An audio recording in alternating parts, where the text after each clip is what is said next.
사람에게 있어서 만남이라고 하는 것은 너무나도 중요한 행위고 사건입니다. 어떤 사람을 만나는가에 따라서 그 사람의 인생이 송두리째 바뀌게 됩니다. 더 정확히 말씀드리면 그 사람이 어떤 세계관을 갖고 있는가, 그리고 어떤 신앙관을 갖고 있는가, 어떤 가치관을 갖고 있는가, 그런 사람을 만나는가에 따라서 만나는 당사자들의 현세에도 깊은 영향을 주고 심지어 내세까지 영향을 줄 수 있습니다. 그래서 사람은 상호 영향을 주고받는 사회적 동물이라고 했겠죠. 우리 글로리아 커뮤니티 성도 여러분, 오늘 2026년도 신년 첫 주일에 여기에 모인 모든 성도 여러분, 올 한 해에 하나님께서 예비해 놓으신 함께 하나님의 뜻을 이루어갈 귀한 사람들과 멋진 기회들을 많이 만나는 복과 은혜가 함께하기를 축복하며 축원합니다. 아멘. 옆 사람 축복하겠습니다. 2026년도에 하나님이 준비해 놓으신 귀한 사람들과 멋진 기회들을 많이 만나기를 축복합니다. 아멘. 한 가지 위대한 세기적인 만남이 있습니다. 구약의 수천 년간의 구원 역사와 신약 시대를 연결하는 하나님의 구원 역사에 있어서 나타나는 획기적이고 역사적인 만남을 소개하고자 합니다. 마태복음 11장 11절과 누가복음 7장 28절에 따르면 세례 요한을 이렇게 일컫습니다. 세례 요한은 여자가 낳은 자 중에 가장 위대한 인물이다 라고 정의를 내립니다. 여러분, 여자들에게 태어나지 않는 분들이 있습니까?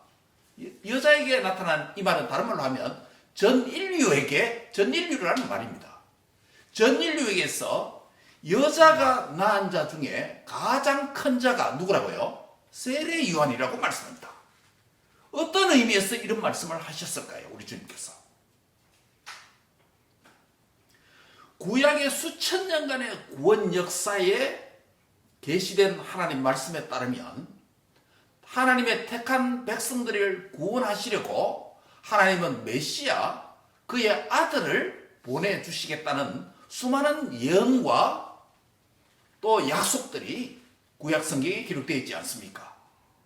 그리고 예수님이 오시기 전에 바로 그분께 구약을 종결지으면서 새 시대, 하나님 나라의 새로운 시대를 도래케 하는 메시아 구세주 예수 그리스도께 바로 그 바톤을 넘겨주는 과도기적이고 새로운 출발을 하는 바로 그 한가운데 역사에 서 있기 때문에 예수님이 볼 때에 인류 중에 여자가 낳은 자들 중에 가장 위대한 자로서 세례 요한보다 더 위대한 자는 없다라고 예수님께서 그렇게 말씀하신 것입니다.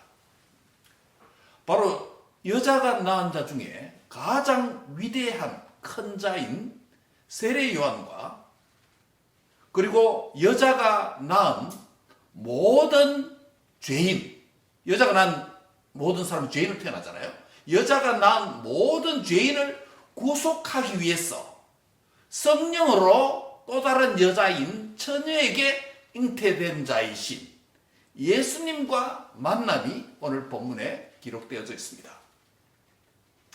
지금까지 마태복음 1장 1절부터 오늘 3장 본문까지 내용으로 미루어 볼 때 세례 요한과 예수님이 피지컬리 만난 적이 없습니다. 하지만 두 분은 태아일 때 각각의 어머니 모태에 있을 때 한 번 만난 적이 있습니다. 물론 누가복음의 1장에 나타납니다. 마리아가 천사의 수태고지, 성령으로 의해서 잉태되었다라는 이 수태고지를 들었을 때 천사는 마리아에게 이런 말을 합니다. 내 친족 엘리사벳도 늙어서 아들을 배었느니라.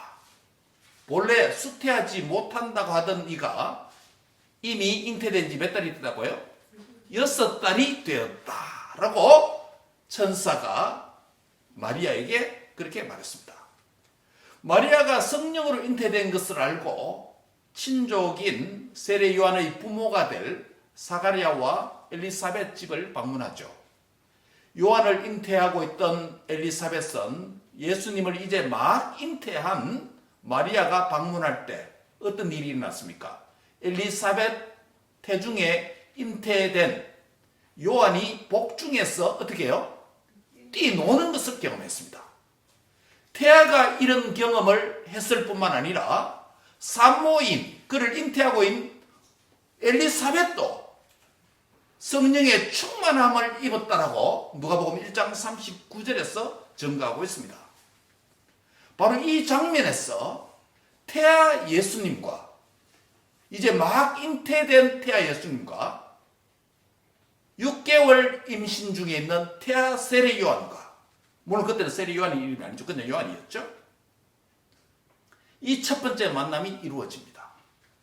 마리아에게 잉태된 아기는 단순한 사람이 아니라 하나님의 아들이라는 것을 증명하는 만남이 됩니다. 여러분 왜 그렇습니까? 태아 예수님을 잉태한 마리아를 대면했는데 그 마리아의 태중에 잉태된, 이제 막 잉태된, 뭐 1개월 미만이겠죠. 막 잉태해서 수태고지 듣고 갔으니까 막 잉태된 엠브리오, 그 태아를 직면했는데 하나 건너뛴 또 다른 잉태자인 엘리사벳 안에 있는 누구요? 6개월짜리 된 태아 요한이 뛰노는 역사가 일어났을 뿐만 아니라 그 모친인 엘리사벳도 성령 충만 받았다고 했으니 마리아에게 막 잉태된 그 태아는 단순한 사람이 아니라 누구다? 하나님의 아들이라는 것을 증명하는 사건입니다. 하나님의 아들이기 때문에, 하나님의 아들 만났기 때문에 성령이 충만하고 기뻐하는 역사가 일어났다는 것입니다. 그러면 수태고지를 한 천사의 말은 뻥이다? 아니다? 그게 진실이라는 것입니다. 그게 증명된 사건이에요. 예.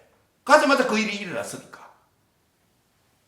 그래서 이 첫 번째 양쪽 어머니의 양수 안에서, 물 안에서 두 태아가 만나는데 그 반응이 상대편 태아 요한이 뛰놀 뿐만 아니라 상대편 태아인 요한을 잉태한 어머니도 성령 충만 받았으니 마리아에 잉태된 것이 허구가 아니고 거짓말이 아니고 그것도 단순한 요셉의 아들 사람이 아니고 부정모의로 잉태된 그런 인간 아니고 누구다?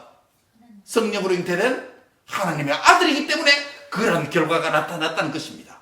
이 양수 안에서 만남이 바로 비록 태아이지만은 그분은 사람이 아니라 하나님의 아들이라는 것을 증명하는 최초의 사건이 만남이 되었습니다. 요한은 예수님보다 나이가 얼마나 많습니까? 6개월 많습니다. 그러면 요즘 따지면 동갑내기라고 할 수 있습니다.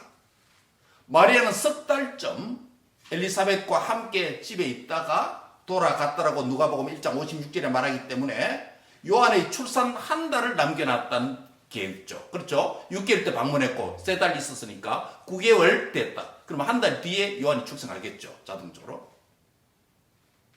바로 엘리사벳 임신 9개월쯤 되었을 때 마리아는 임신 몇 개월이었습니까?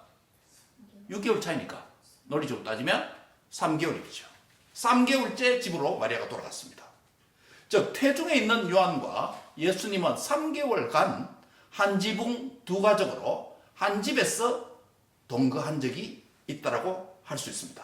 이것은 누가복음 1장의 내용을 논리적으로 재구성한 것입니다. 요한과 예수님은 각각의 모태에서 복중의 생명으로 태아 상태에서 서로 만남을 가졌습니다. 요한과 예수님의 최초의 만남은 바로 양쪽 어머니의 복중에서 양수 안에서의 만남이다 라고 결론을 내릴 수 있습니다. 이 두 사람은 독특한 출생 과거를 가집니다. 요한은 잉태할 수 없는 노부모 사가랴 엘리사벳 사이에서, 즉 할머니 할아버지 아이에서 잉태 불가능한 상황에서 잉태하여서 출생했습니다. 예수님은 인간 이성으로 도무지 잉태 불가능한 동정녀 탄생을 통해서 태어났죠. 둘 다 잉태의 과정은 하나님의 능력으로 기적으로 일어났습니다. 전자는 출생 전부터 후자를 위한 길을 준비하는 조연의 인물을 띠고 태어났습니다. 후자는 전자의 조력의 사역으로 하나님의 나라를, 천국을 이 땅에 임하게 하는 사역입니다. 전자는 물로 세례를 베푸는 자라면 후자는 불과 성령으로 세례를 베푸는 자라고 소개합니다. 이러한 세례 요한과 예수님 사이에 위대한 세계적이고 역사적인 만남을 오늘 본문이 소개하고 있습니다. 2026년도 신년 첫 주일, 이 말씀을 중심으로 하나님의 모든 뜻을 이루는 만남을 사모하자라는 요지의 말씀을 상고하고 은혜를 받고자 합니다. 요한과 예수님과 만남, 이것을 하나님의 모든 의를 이루는 것이라고 했죠. 그렇죠? 모든 의를 이룬다는 의미는 무슨 말이냐면 하나님의 뜻을 이룬다는 의미입니다. 그러므로 우리는 이 말씀 중심으로 하나님의 모든 뜻을 이루는 만남을 사모하는 2026년도가 되어지기를 바랍니다. 여사를 하면 축복하겠습니다. 하나님의 모든 뜻을 이루는 만남을 사모합시다. 예. 마태복음 기록상으로 앞서 말씀드린 대로 예수님과 요한의 실제적인 첫 만남의 광장은 둘 다 성인이 되어서 요단강에서 이루어졌습니다. 연령상으로 예수님과 요한은 6개월 정도의 차이는 있지만 둘 다 약 31세 정도의 성인이 되어서 서로가 실제적으로 만남을 갖습니다. 과거 30년 전에 둘은 인간 생명의 요람이라고 할 수 있는 각각의 어머니의 모태에 있는 양수 안에서 상호 만남을 가졌습니다. 지금 요한은 예수님과 인간의 생명이 아니라 인간의 사망과 죄의 문제를 해결하고자 영생을 위한 세례의 요람이라고 할 수 있는 요단강 물 안에서 서로 만남을 가지고 있습니다. 그 물은 현재 죄 씻음의 세례의 물로 사용되는 요단강의 물입니다. 예수님과 요한의 태아의 만남도 양수 안에서 만남이라면 30년이 지난 예수님과 요한의 만남, 위대한 세계적인 만남 또 역시 어디서 만남? 물에서 만남이라고 할 수 있습니다. 예수께서 요단강에 오셔서 요한에게 세례를 받는 문제에 대해서 오늘 본문에 살펴보면 예수님과 요한 사이에 약간의 대화가 오고 가는 것을 보게 됩니다. 요한은 예수님이 자기에게 와서 세례를 받는 것을 말렸습니다. 왜 그럴까요? 요한은 지금 두 가지 사실을 예수님에 대해서 알고 있습니다. 하나는 뭐냐면 자기 앞에 세례를 받으러 온 그 예수님이 나의 사촌 동생 정도가 아니라 예수님이 정말 누구인지 알고 있습니다. 마치 태아 요한이 태아 쪽에 태아 예수님을 알아보고 기쁨으로 뛰놀았고 반응하고 알았던 것처럼 지금 양수 안에서 만남도 알았던 것처럼 요단 강물 안에서 예수님을 직면하는 요한이 예수님이 누구신지 알고 있다는 것입니다. 또 다른 하나는 그가 지금 요단강에서 많은 사람들에게 베푸는 이 물세례의 의미를 요한이 잘 알고 있다는 것입니다. 이 물세례의 의미가 뭡니까? 물세례는 뭐예요? 죄를 씻는다라는 상징적 의미 아닙니까? 즉 죄를 씻는다는 것은 회개를 하고 세례를 주는 것 아닙니까? 오늘날 또 세례도 그렇죠. 그런데 요한이 하는 말을 보세요. 14절에 보시면 내가 당신에게 이 물세례를 받아야 되는 것 아닙니까? 어떻게 당신이 내게 물세례를 받으러 옵니까? 바꿔 이야기하면 죄인만이 회개하고 세례를 받아야 되는 이 물세례를 어떻게 죄인인 나에게 죄가 없으신 거룩하신 하나님의 아들 당신이 내게 와서 세례를 받는다는 것입니까? 이것은 내가 감당하지 못하는 일입니다. 나는 당신이 하나님의 아들이라는 걸 알고 있습니다. 예수님의 존재와 물세례의 의미를 요한은 알고 그것을 거부하려고 하는 것입니다. 그런데 예수님이 그에 대해서 어떤 대답을 하십니까? 이제 허락하라. 우리가 이와 같이 하여서 무엇을 이룬다는 것입니까? 예, 모든 의를 이루는 것이 합당하니라. 그래서 모든 의라고 하는 것은 하나님께서 자기 백성을 위한 구원 계획과 관련된 하나님의 모든 뜻을 가리킵니다. 하나님의 뜻을 이루는 만남이다. 이 행위는 하나님의 뜻을 이루는 일이다. 그래서 너는 허락해라. 단순한 그게 아니라 이것은 하나님의 뜻을 함께 이루어가는 것이다. 라고 그 만남을 그렇게 정의하십니다. 여기서 이와 같이 하여, 즉 내가 당신에게 세례를 받음으로 하나님의 뜻을 이루어가는 것이다. 라고 하는 말이 무슨 의미겠습니까? 이 의미를 세 가지로 오늘 말씀을 드리고 우리에게 적용하고자 합니다. 첫 번째는 예수님은 구약의 예언을 성취하신 하나님의 아들이라는 것을 증거합니다. 무슨 말입니까? 이 말은 굉장히 일반적인 말이기도 합니다. 예, 예수님께서 구약을 성취한다는 말은 우리가 교회 다니면서 많이 들어왔습니다.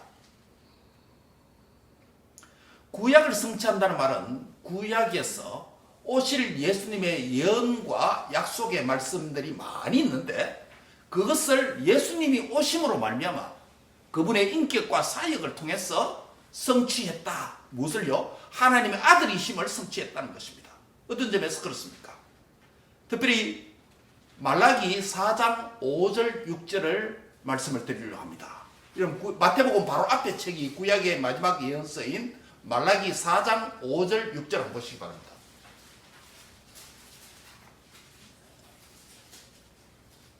지난주에는 말라기 3장 1절에 나타나는 내 사자는 세례 요한을 가리켰고 언약의 사자는 누구를 가리켰다 했죠? 예수님을 가리켰다 그랬죠. 올해는 3장이 아니라 4장 5절 6절입니다. 같이 한번 읽을까요? 시작. 보라 여호와의 크고 두려운 날이 이르기 전에 내가 선지자 엘리야를 너에게 보내리니 그가 아버지의 마음을 자녀에게로 돌이키게 하고 자녀들의 마음을 그들의 아버지께로 돌이키게 하리라.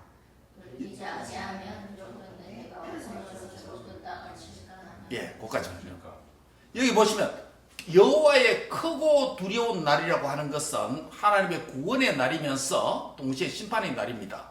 이 날이 이르기 전에 하나님께서 누구를 보내시다고 했습니까? 선지자 엘리야를 보낸다고 했습니다. 이 말은 말라기 때는 엘리야는 없습니다. 엘리야는 이미 오래전에 승천했습니다. 그렇죠. 없는 시대입니다. 역사가 한참 지난 후입니다. 선지자 엘리야를 보낸다는 말이 무슨 말입니까? 이어서 엘리야는 누구를 가리킬까요? 그 다음 절을 읽어보면 답이 풀립니다. 그가 아버지의 마음을 자녀에게로 돌이키게 하고 자녀들의 마음을 그들의 아버지에게로 돌이키게 하리라 라고 말씀을 하고 있는데 그가 누굽니까? 바로 엘리야를 가리킵니다. 이 엘리야가 누구냐면 이 크고 두려운 날 메시아의 날이 오기 전에 구원과 심판의 주가 되시는 그리스도가 오시기 전에 누구를 먼저 보낸다고요? 선지자 엘리야를 너희에게 먼저 보낸다는 것입니다. 지난 주일에 말씀드린 3장 1절에 보면 내 사자를 앞서 보낸다 그랬죠. 바로 세례 요한을 가리킵니다. 여러분 엘리야 다음에 구약 선지자 가운데 여러분 엘리야 엘리사 내리면 저 수도 있는데요. 엘리야 다음에 엘리야가 그 다음에 자기 후임자 누굴 세웁니까? 예? 엘리야가 자기 후임자를 누굴 세웁니까? 엘리사를 세우잖아요. 처음 듣는 이야기 아니죠? 예, 엘리야가 엘리사를 세웁니다. 바로 구약 선지자 엘리야가 성취하면서 그 전에 엘리사를 불러서 자기 후임 사역을 가도록 합니다. 동일한 비전을 가지고 한 우산 아래 두 선지자가 있는데 동일한 비전을 같이 일합니다. 동일합니다. 바로 엘리야가 엘리사에게 바톤을 넘겨주었던 것처럼 지금 세례 요한이 먼저 와서 누구에게 바톤을 넘겨준다고요? 예수. 그걸 이야기하는 거예요. 말라기 4장 5절 말씀이 바로 세례 요한과 예수님과의 관계를 엘리야와 엘리사의 관계로 지금 성취되었다라고 말씀하는 거예요. 이런 점에서 다른 구약에 많은 예언도 있지만 특별히 엘리야와 엘리사 이름은 등장하지 않지만 엘리야가 엘리사에게 넘겨준 것처럼 세례 요한이 먼저 와서 예수님의 바톤을, 선지자의 바톤을 넘겨주라. 그래서 구약의 모든 예언자, 선지자들은 세례 요한으로 한 사람으로 종결되고 세례 요한은 참 선지자 대신 예수님에게 바톤을 넘겨주게 되는 것이죠. 그래서 예수님은 바로 세례 요한에게 엘리야와 엘리사의 관계처럼 요한 당신과 나와의 관계를 통해서 결국 무엇을 이루는 것이라고요? 하나님의 모든 의를 이루는 것이다. 그래서 아버지의 마음을 자녀에게 돌이키게 하고 자녀들의 마음을 그들의 아버지에게로 돌이키게 하는 그것이 성취된다 라고, 그래서 나에게 세례를 떴다오 라고 지금 예수님께서 말씀하시는 것이죠.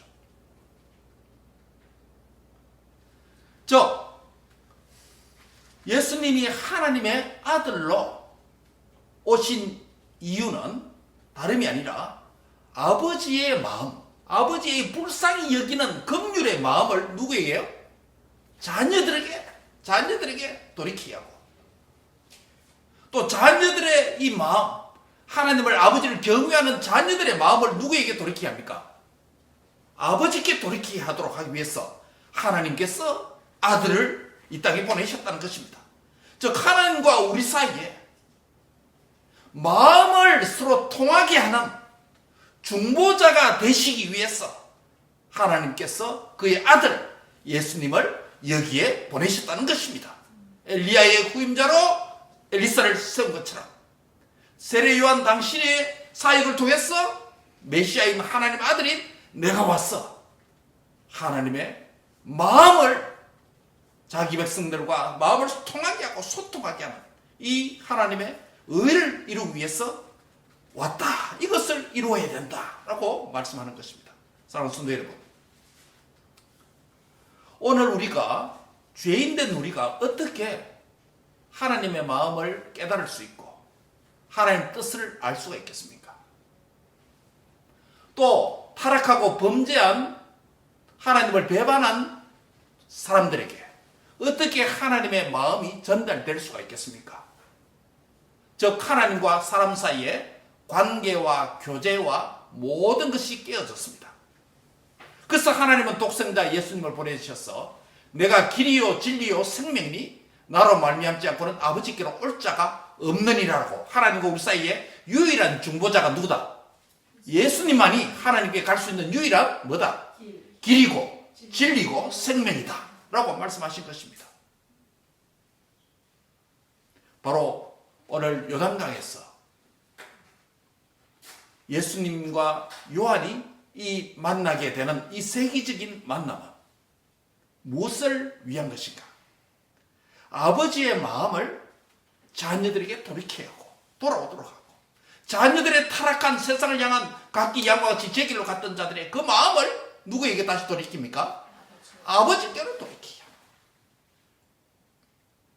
하나님과 우리 사이에 마음을 소통하게 하는 참된 중보자로 되시기 위해서 하나님의 아들이 이 땅에 오셨다라는 사실을 우리에게 확인시켜 주는 것입니다. 두 번째는 이 만남은 무엇을 계시하고 있습니까? 예수님은 새 출애굽한 하나님의 아들이심을 계시하십니다. 좀 어려운 말이죠. 뉴 엑스토스 띠임이 여기서 나타납니다. 여러분, 이와 같이 하여 모든 의를 이루는 것이다 라는 이 말씀이 무슨 의미입니까? 여러분, 출애굽 기사를 한번 생각해 보십시오. 이스라엘 백성들이 애굽에서 어떻게 됩니까? 모세의 지도를 받아서 출애굽하죠. 출애굽하고 뒤에 바로 왕과 군대들 쫓아옵니다. 앞에는 뭐가 박혀 있습니까? 홍해가 같이 있습니다. 홍해가 놓여 있습니다. 진퇴양난이죠. 그런데 하나님의 은혜로 바닷물이 갈라지고 이스라엘 백성은 어떻게 됩니까? 홍해로 건너갑니다. 즉 홍해로부터 구원을 받죠. 그리고 디다로는 바로 왕과 그 군대들은 어떻게 됩니까? 수장됩니다. 죽습니다. 이 사건을 고린도전서 10장 1절과 2절에는 뭐라고 부르는지 아십니까? 이렇게 말합니다. 우리 조상들이 다 구름 아래에 있고, 구름 기둥으로 인도받았다는 얘기겠죠. 구름 아래에 있고 바다 가운데로, 홍해로 가운데로 지나갔는데 우리가 모세에게 속하여 다 구름과 바다에서 무엇을 받았다고 증가합니까? 세례를 받았다라고 증가합니다. 야, 이건 어디서 말했냐면 고린도전서 10장 1절과 2절에서 말합니다. 이스라엘 백성들이 애굽에서 나왔죠. 광야를 통과했죠. 홍해에서 뭐 합니까? 홍해에 물을 지나가는 사건을 뭐라고 부른다고요? 바울은 세례 사건이라고 규정합니다. 이스라엘의 집단적 세례 사건을 부릅니다. 이런 마태복음 2장을 강의하면서 마태복음 1장은 지리적인 장소를 사람의 이름을 통해서, 족보에 나타난 사람의 이름을 통해서 예수님이 하나님의 메시아 아들이신 걸 증명했다 그랬죠. 2장에서 무엇을 증명했다 그랬죠? 무슨 명? 지명, 인명이 아니고 2장에는 지명이 나옵니다. 첫 번째 지명이 뭐가 있었죠? 유대 땅 베들레헴이라는 장소 나왔죠. 미가서 예언을 성취했다 그랬잖아요. 그 다음에 또요, 나사렛 정착하셨기 때문에 나사렛 사람이라는 게 예언이 성취됐다 그랬죠. 또 한 장소 있습니다. 어디입니까? 그건 했잖아요. 베들레헴. 예, 애굽. 바로 헤로드 왕의 살인 위협을 피해서 어디로 도피했습니까? 애굽으로 들어가셨습니다. 애굽으로 들어가셔서 헤로드 왕이 죽고 애굽에서 나올 때 호세아서 11장 1절을 마태가 인용하면서 마태복음 2장 15절에 뭐라고 합니까? 내 아들을 어디서 불렀다? 애굽에서 불러내었다라고 말씀합니다. 이 예언이, 호세아 예언이 예수님이 애굽에 어머니 아버지 품에 앉아서 애굽에 도피했다가 헤로드 왕이 죽고 애굽에서 나오는 사건을 성취되었다고 말합니다. 내 아들이 애굽에서 나왔다. 무슨 말입니까? 호세아서 11장 1절의 말씀은, 원래 말씀은 뭐냐면 이스라엘 백성들이 애굽에 하나님의 아들 자녀들로서 애굽의 종로로 다다가 애굽에서 해방되고 구원받죠. 그게 출애굽인 겁니다. 그런데 이 출애굽, 이스라엘이 하나님의 아들로서 애굽에서 나오는 출애굽의 구원 사건이 예수님이 애굽에 들어갔었어, 도피했었어, 헤로드 왕이 죽고 애굽에 나오는 그 예언으로 성취됐다, 출애굽이다 라고 말씀했지 않습니까? 종합하면 이것입니다. 이스라엘 백성들이 하나님의 아들로서, 자녀들로서 애굽에 들어갔다가 출애굽을 하게 됐죠. 출애굽에서 아까 어디를 건넜다 그랬죠? 홍해를 건넌 것이 뭐라고? 고린도서 10장 11절에 무슨 단어를 썼죠? 세례라는 단어가 있었습니다. 이것이 예수님이 애굽에서 들어갔다가 나왔다가 지금 어디로 들어간답니까? 요단강 물속에 들어가는 사건을, 세례 사건을 통해서 예수님 자신을 어떤 자로 드러내는 겁니까? 결국은 그 예언, 구약에 있는 희미하게 보여준 출애굽의 구원의 모티프가, 출애굽의 구원자가 누구다? 예수님 자신으로 성취됐다는 것을 의미합니다. 이런 마태복음이 그냥 기록된 게 아니에요. 유대인들이 잘 알 수 있는 용어를 쓰는 겁니다. 유대인들이 잘 아는 용어들을 여러분 잘 모릅니까? 성경책 오늘 2번, 3번 읽었잖아요.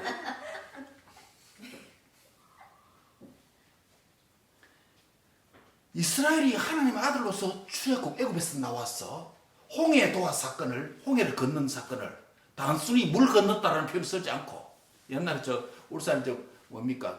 동천강이나 강이 있습니다.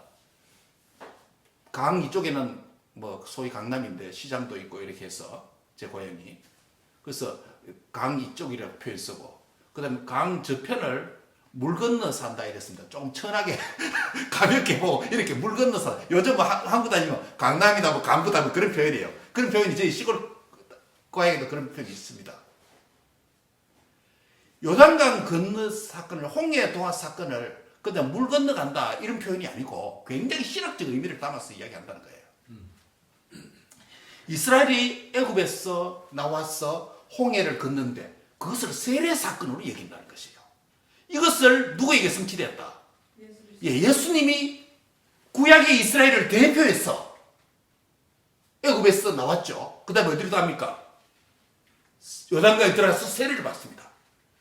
즉 출애굽과 세례, 출애굽과 세례예요. 둘 다. 즉 예수님은 죄가 없으시면서도 요단강 세례를 받았다는 의미가 뭐입니까? 누구를 위한 세례예요? 바로 그겁니다. 저와 여러분, 하나님의 새로운 자녀들인 저와 여러분의 죄인으로서 갖고 있는 이 죄를 주님이 안고 어디로 들어가셨다? 요단강으로 들어가셨어. 그분이 받으실 필요도 없는 요한의 물세례를 대신 받았어. 저와 여러분의 구원의 주가 되어주신 것입니다. 그래서 우리가 죄와 사망과 사탄의 권세를 바로 출애굽, 바로왕과 같은 애굽의 종로로 하던 마귀의 종로로 하던 거기에서 저와 여러분이 구원받았으니 우리 예수님은 출애굽의 구원자예요. 새 출애굽, 뉴 엑소더스의 구원자예요. 저와 여러분은 새로운 출애굽과 같은 그런 구원을 받은 새로운 이스라엘이 됐다는 것입니다. 할렐루야. 이 말씀을 여러분 깨달아야 됩니다. 마지막 세 번째입니다. 예수님과 세례요한 요단강에서 만난 이 세기적인 만남은 하나님의 모든 의를 뜻을 이룬다고 했는데 마지막 세 번째는 어떤 뜻입니까? 예수님은 새 창조주로 오신 하나님의 아들이심을 증거합니다. 예수님이 누구라고요? 뉴 크리에이터, 새로운 창조주라는 것입니다. 왜 그렇습니까? 구약과 관련이 있습니다. 예수님이 세례 장면을 자세히 여러분이 주목해 보시면 요단강에 나온 사람들은 예수님이 누군지 잘 몰랐을 때입니다. 그들의 눈에는 예수님이 어떻게 보였습니까? 아, 저 사람도 우리와 같이 죄가 있어서 하나님 앞에 회개하고 요한의 세례를 받으러 온 사람 중에 한 사람이구나. 저 사람도 죄 씻음이 필요한 죄인이구나 라고 다른 사람은 예수님을 그렇게 생각했을 것입니다. 그러나 요한은 적어도 예수님 누군지 알았다고 몰랐다고요? 알고 있습니다. 죄 씻음이 필요 없는, 물세가 필요 없는 분으로 알고 있습니다. 그러나 많은 사람들은 물세례가 필요한 한 남성 성인 정도로 예수님을 봤을 것입니다. 그러나 예수께서 요한에게 세례를 받으시고 물에서 올라오실 때 어떤 일이 납니까? 하늘이 열리고 하나님의 음성이 나타났는데 비둘기같이 임하고 성령이 비둘기같이 임하고 하나님의 음성, 흥부 하나님의 음성이 나타납니다. 어떻게 해요? 어떤 음성이? 이는 내 사랑하는 자요 내 기뻐하는 자라 라는 말씀이 임합니다. 그 전에 성령이 어떻게 임했다고요? 비둘기같이 새 모양으로 에이비안 폼으로 그 위에 임했습니다. 성령이 새처럼 임하는 최초의 사건이 있습니다. 어디 있을까요? 창세기 1장 2절에 보시면 하나님의 신이 수면에 운행하시다라는 표현을 씁니다. 이 운행하다라는 히브리어 표현은 뭐냐면 영어로 말하면 to hover, hovering이에요. hovering 뭐냐면 헬리콥터가 위에 비행기 뜨다는 거예요. 새처럼 이런 돌아다니는 것을 hovering이라고 부릅니다. 하나님의 성령이 하나님의 신이 수면 위에 운행하시니라 라고 말했을 때 하나님이 최초로 창조하신 원시적인 물 위에 성령 하나님의 신이 운행하시니까 그 다음부터 어떤 일이 납니까? 빛이 있으라니까 빛이 있고 땅이 창조되고 생물이 창조되는 창조 역사가 이어집니다. 그렇죠? 이 하나님이 임하시는 에비안 폼과 같은 새의 모양으로 임하시는 성령님의 역사 이후에 뭐가 일어난다고요? 창조의 역사, 옛 창조의 역사가 일어납니다. 다시 말씀드리면 다시 이 장면을 요단강으로 카메라 앵글을 돌리면 요단강에서 세례받고 나오시는 예수님 위에 뭐가 임했습니까?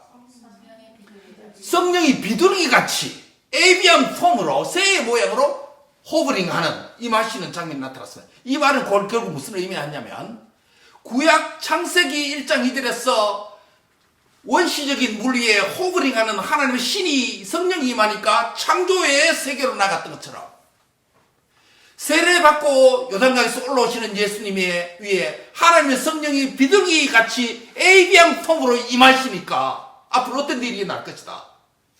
창조의 역사가 일어나는데 이 창조는 옛 창조 올드 크리에이션이 아니라 땅과 바다와 생물을 창조하는 것이 아니라 죄와 사망과 사탄의 권세로 멸망한 죽음을 겪은 자기 백성의 새 생명을 죽음에서 생명으로 생명을 재창조하시는 우리 주님의 구원 사역이 앞으로 진행될 것이라는 것을 의미합니다. 바로 이것 때문에 예수님께서 공생의 첫 세리머니를, 공생의 첫 번째 행위로 뭘 받습니까? 요단강 물세를 통해서 당신이 하나님의 아들 메시아이심을 드러내는 The Coronation of Messiah, Messiah Coronation, 대관식을 성령의 임하심 가운데 받으셨어. 앞으로 내 백성의 죽은 것을 다시 살리는 새 생명을 창조하시는 이 일을 할 분이 누구다? 하나님 아들 세례 받으신 예수님이 이 일을 하신다는 것을 우리에게 증거하고 있는 것입니다. 시간이 지나서 예수님은 모든 우리의 고난과 죄를 담당하시고 마지막에 어디에 있어요? 겟세마네 십자가에서 달리심으로 십자가의 세례를 통해서 마치 물속에 들어가서 뭡니까? 물속에 submerging, 물속에 세례가 보여주는 submerging, 물에 잠기는 것은 무엇을 갖다냅니까? 죄와 함께 예수님과 함께 어디에? 물속에서 죽는 것을 의미하고 물속에서 다시 나오는 것은 emerging, 나오는 것은 뭡니까? 다시 부활 사는 것을 의미하잖아요. 세례가 그거잖아요. 그것처럼 예수님이 물에 잠겼다가 다시 나오는 이 사건을 통해서 예수님이 십자가에 죽으시고 다시 부활하시는 이 사건을 통해서 그분의 세례 사건을 죽음과 부활을 통해서 완전 성취해 주시는 것입니다. 바로 이 예수님을 믿는 자마다 죄와 사망과 사탄의 권세에서 해방되어서 새로운 피조물, 새로운 생명으로 예수님 안에서 born 하게 되는 줄 믿습니다. 그러므로 이전 것은 지나갔으니 보라 새 것이 되었도다. 그리스도 안에서 저와 여러분이 새 생명을 얻은 새로운 피조물, 새 생명, 천국에서 영원히 사는 주님과 같은 부활한 몸으로 거듭나서 주님과 함께 영원히 새 피조물로 살게 될 것입니다. 말씀을 맺습니다. 하나님의 아들이신 예수님은 저와 여러분의 구원을 위해 이 땅에 오신 나의 구주, 나의 메시아입니다. 그 주님을 매일 만나고 교제하는 복을 2026년도 누리는 한 해가 되기를 축복합니다. 예수님이 어떤 분이로 예수님과 세례요한의 만남이 그 세계적인 만남이 어떤 것을 증거한다고 했습니까? 세 가지입니다. 모두가 하나님의 아들을 증명합니다. 왜냐하면 마지막에 증명하는 말씀이 있잖아요. 이는 내 사랑하는 아들이요 내게 받는 자다 라고 증명했잖아요. 첫 번째는 어떤 아들입니까? 구약의 예언을 성취하신 하나님의 아들이다. 그 다음에요 예수님은 새 출애굽한 하나님의 아들이다. 예수님이 새 출애굽했다는 저와 여러분의 새 출애굽의 역사를 위해서 오셨다는 것을 의미합니다. 예수님은 새 창조주로서 하나님의 아들로 오셨다. 그래서 그 예수님 안에서 저와 여러분이 새로운 피조물이 된 줄 믿습니다. 오늘 본문은 죄 없으신 그리스도께서 스스로 죄인과 동일시하시고 우리를 대신해서 세례를 받으심으로 메시아로서 하실 일을 보여주고 있습니다. 예수님은 구약의 말라기 선지자의 예언을 성취하시면서 동시에 성령의 역사 가운데 요한에게 세례를 받으심으로 저와 여러분을 위한 구원의 뜻, 하나님의 모든 의를 이루어 주었습니다. 이 세례를 기점으로 메시아의 공생애가 시작되지 않습니까?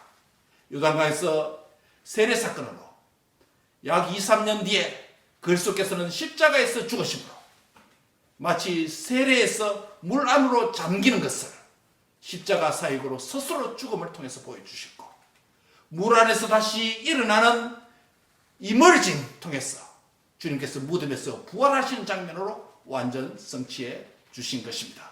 이것이 주님의 십자가와 부활의 구원 사역이요. 이것은 예수님에게 해당되는 것만 아니고 2000년 전에 과거 사건으로 끝난 것만도 아니고 바로 저와 여러분이 2000년 뒤에 살고 있는 여기 있는 저와 여러분에게서도 우리도 예수님과 함께 어떻게 해요? 세례받고 예수님과 함께 써멀진 물에 잠기고 예수님과 함께 어떻게 해요? 죽고 에베소 2장 5절 그렇죠? 예수님과 함께 죽는다 말은 예수님과 함께 세례받았다는 소리예요. 그 다음에 예수님과 함께 세례 물에서 다시 어떻게 해요? 올라오는 이멀징이, 예수님과 함께 세례받고 올라오고 예수님과 함께 죽으면서 부활했다는 것입니다. 그래서 예수님과 함께 지금 하늘에 앉힌 영화로운 백성이 됐다는 것입니다. 할렐루야. 이런 의미에서 예수님의 이 사건은 예수님 한 분에게만 해당되는 게 아니고, 예수님이 세례받고 올라오실 때 성부 하나님의 음성이 들렸죠. 이는 내 사랑하는 아들이요 내 기뻐하는 자라. 이 음성은 최초로 예수님에게 들려지신 말씀이지만 결과적으로는 예수님 안에 있는 저와 여러분에게도 해당되는 말씀입니다. 즉 이 말은 나 자신도, 이 못난 자신도, 상처 입기 좋고 깨지기 잘하고 아파하기를 반복해야 하는 연약한 나 자신도 누구다? 하나님의 사랑하는 자요 아들이요 딸이요 하나님의 기뻐한 자가 된 것을 믿습니다. 이 은혜를 주시려고 주님께서 요단강의 요한과 만남을 통해서 세례를 친히 받으시고 나중에 십자가에 죽으신 것입니다. 요단강물에서 요한과 예수님과의 이 세계적인 만남, 그 사건을 통해서 세례의 물을 통해서 예수님과 나와의 만남이 이루어졌다는 사실을 아십니까? 세례 요한과 예수님과의 만남, 두 분의 만남을 끊는 게 아니고 예수님이 그분이 받으신 세례 안에 누가 포함되어 있다? 죄인인 내 자신이 포함되어 있기 때문에 결국은 누구의 만남입니까? 나와 예수님과의 만남을 보여준다는 것입니다. 말씀을 냈습니다. 세례의 물은 예수님과 나의 획기적인 만남을 만들었습니다.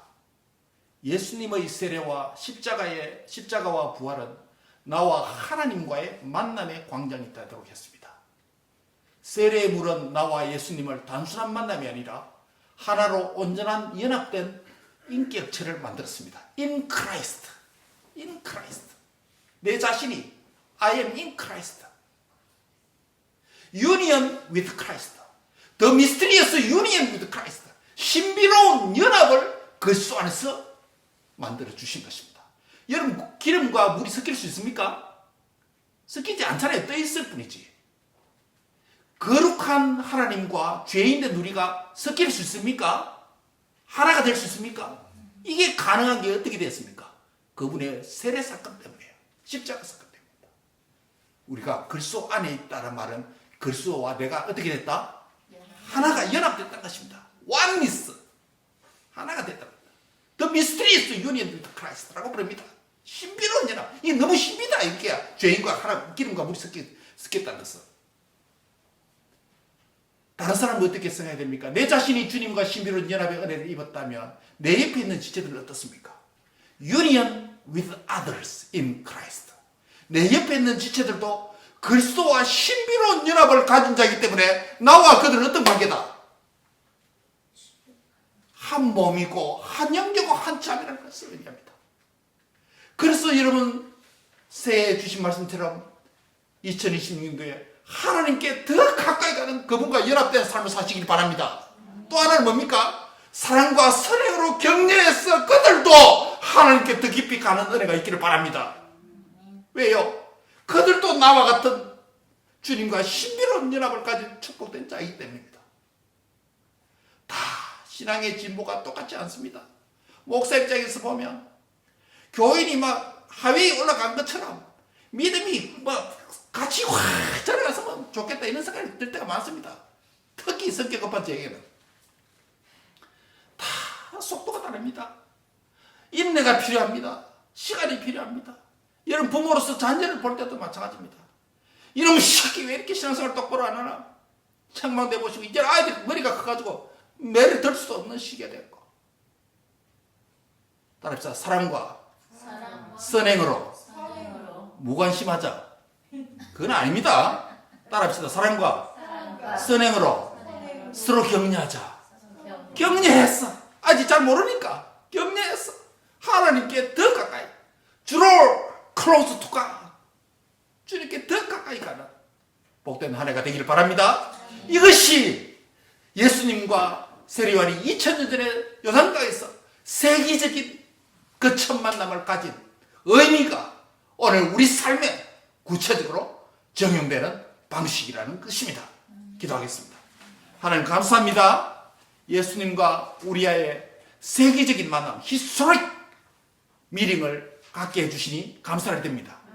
주님과 함께 물세례를 받고 주님과 함께 물에서 올라온 것처럼 주님과 함께 십자가에 죽고 주님과 함께 다시 무덤에서 일어난 자가 되게 해주심을 감사합니다. 이 생명을 주셨사오니 또 다른 사람에게 사랑과 선행으로 격려해서 함께 주님과 연합하자라는 삶으로 증거하는 메시지가 편지가 되도록 사용해 주옵소서. 하나님과 깊은 만남을 가질 뿐만 아니라 올 한 해 정말 하나님의 뜻을 함께 이루어갈 좋은 사람, 귀인들을, 좋은 아퍼튜니티를 많이 만나는 복을 주시옵소서. 그래서 함께 하나님의 의와 하나님의 뜻을 이루어가는 만남과 기회가 되도록 주여 우리의 인생을 복을 주시고 열어주시옵소서. 감사하고 예수님의 이름으로 기도합니다. 아멘.